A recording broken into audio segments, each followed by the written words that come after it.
বিজ্ঞানের জন্য ইউরোপ বেছে নিন শীর্ষক সম্মেলন অনুষ্ঠিত হয়েছে আজকে 5ই মে সোমবার সরবন ইউনিভার্সিটিতে, যেখানে ফরাসি প্রেসিডেন্ট ইমানুয়েল ম্যাক্রো উপস্থিত ছিলেন ইউরোপীয় কমিশনের প্রধান উর্সুলা ভন ডের লেইন।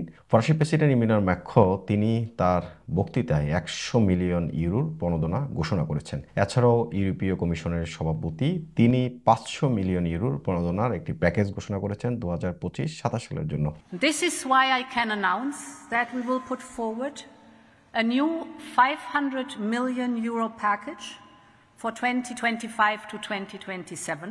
সারা বিশ্বে যত গবেষক এবং বিজ্ঞানী রয়েছে তাদেরকে ইউরোপে আসার জন্য আকৃষ্ট করতে এই প্রণোদনা ঘোষণা করা হয়েছে। ডোনাল্ড ট্রাম্প যখন বিজ্ঞানী বা গবেষকদের জন্য যে তহবিল আছে সেই তহবিল হ্রাস করার ঘোষণা দিয়েছে এবং আমেরিকা থেকে মূলত বিজ্ঞানী বা গবেষকদের চলে যেতে বলছে, এমনই একটা পরিস্থিতি তৈরি হয়েছে। তখন ইউরোপীয় ইউনিয়ন এই সুযোগটা নিতে চেয়েছে এবং তারা সারা দুনিয়ার যত বিজ্ঞানী বা গবেষক আছে তাদেরকে ফ্রান্সে বা ইউরোপে আকৃষ্ট করতে এই যে স্কিম তারা এটা ঘোষণা করেছে। আজকে 5ই মে সোমবার রাজধানীর সরবন ইউনিভার্সিটিতে এই শীর্ষক সম্মেলন অনুষ্ঠিত হয়েছে।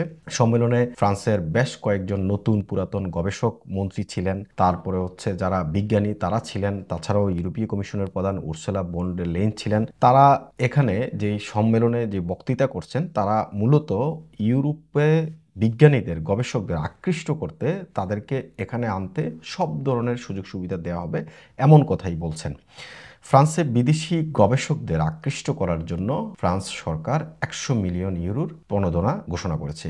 ইমানুয়েল ম্যাক্রো বিজ্ঞানের জন্য ইউরোপ বেছে নিন শীর্ষ সম্মেলনে বক্তব্য রাখেন, যেখানে ইউরোপীয় কমিশনের সভাপতি এবং বিভিন্ন মহাদেশের নতুন পুরাতন গবেষণা মন্ত্রীরাও ছিলেন। ডোনাল্ড ট্রাম্পের নির্বাচনকে একটি সুযোগে পরিণত করতে চেয়েছিলেন। তিনি যে তহবিল হ্রাস করতে চেয়েছেন বিজ্ঞানীদের জন্য, গবেষকদের জন্য, আর এটাই ইউরোপ বা ফ্রান্সের প্রেসিডেন্ট ইমানুয়েল ম্যাক্রো তিনি আসলে এই সুযোগটা নিতে চেয়েছেন। সোমবার সকালে ইমানুয়েল ম্যাক্রো প্যারিসের সরবন বিশ্ববিদ্যালয়ে বিজ্ঞানের জন্য ইউরোপ বেছে নিন শীর্ষ সম্মেলনে অংশ করতে গিয়েছেন। বিশ্বজুড়ে গবেষক এবং উদ্যোক্তাদের ফ্রান্সে এসে কাজ করতে রাজি করানো অথবা সারা বিশ্বের যত বিজ্ঞানী রয়েছে তাদেরকে আকৃষ্ট করতে এই সম্মেলনের মূল উদ্দেশ্য। ফরাসি রাষ্ট্রপতি ঘোষণা করেছেন যে সরকার অর্থাৎ ফ্রান্স 2030 সাল পর্যন্ত যে পাবলিক ইনভেস্টমেন্ট প্রোগ্রাম রয়েছে সেই ইনভেস্টমেন্ট প্রোগ্রামের মাধ্যমে 100 মিলিয়ন ইউরো বিদেশি গবেষকদের জন্য তিনি প্রণোদনা দিবেন। এমন এক সময় এই ঘোষণা আসছে যখন মার্কিন যুক্তরাষ্ট্র বিজ্ঞানের জন্য তহবিল এবং ভিসা কমিয়ে দিচ্ছে। হুমকির মুখে পড়েছে এই সমস্ত বিজ্ঞানী বা গবেষকরা। ইউরোপকে অবশ্যই এটার একটা নতুন দ্বার উন্মোচন করতে হবে। ফরাসি প্রেসিডেন্ট তিনি আসলে তার বক্তৃতায় মনে করেন মুক্ত বিজ্ঞান ছাড়া আমরা অর্থাৎ পশ্চিমারা যে উদার গণতন্ত্রের একেবারে কেন্দ্রবিন্দুতে রয়েছে তা হারিয়ে যাবে। মুক্তমনা যে বিজ্ঞান সেই মুক্তমনা বিজ্ঞানকে তিনি ছড়িয়ে দিতে চান।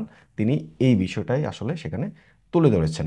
সুতরাং এই খবরটা শুধুমাত্র যে ইউরোপীয় ইউনিয়নের দেশের জন্য তা নয়, সারা বিশ্বের যত গবেষক বা বিজ্ঞানী যারাই বাংলাদেশ থেকেও যদি কেউ মনে করেন যে বিজ্ঞান বা গবেষণার জন্য আপনি আসতে চান, আপনি এই প্রণোদনাটা গ্রহণ করতে পারবেন। সেটার জন্য আপনাকে কি করতে হবে?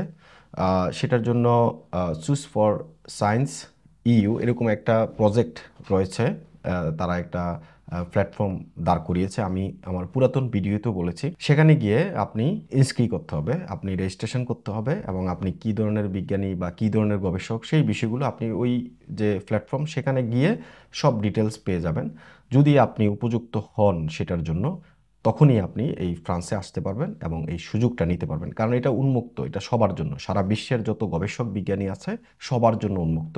এখানে প্রণোদনা দেওয়া হবে, আপনার থাকা খাওয়া সব কিছু এভরিথিং এই প্রণোদনার মধ্যে পড়বে।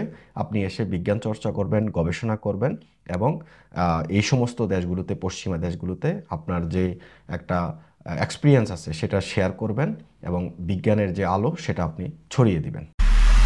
এমআইবি সংবাদ ও সংবাদ সংশ্লিষ্ট অনুষ্ঠান দেখতে ভিজিট করুন www.mibtelevision.tv ও facebook.com/mibtelevision.tv এবং সাবস্ক্রাইব করুন youtube.com/mibtelevision এ।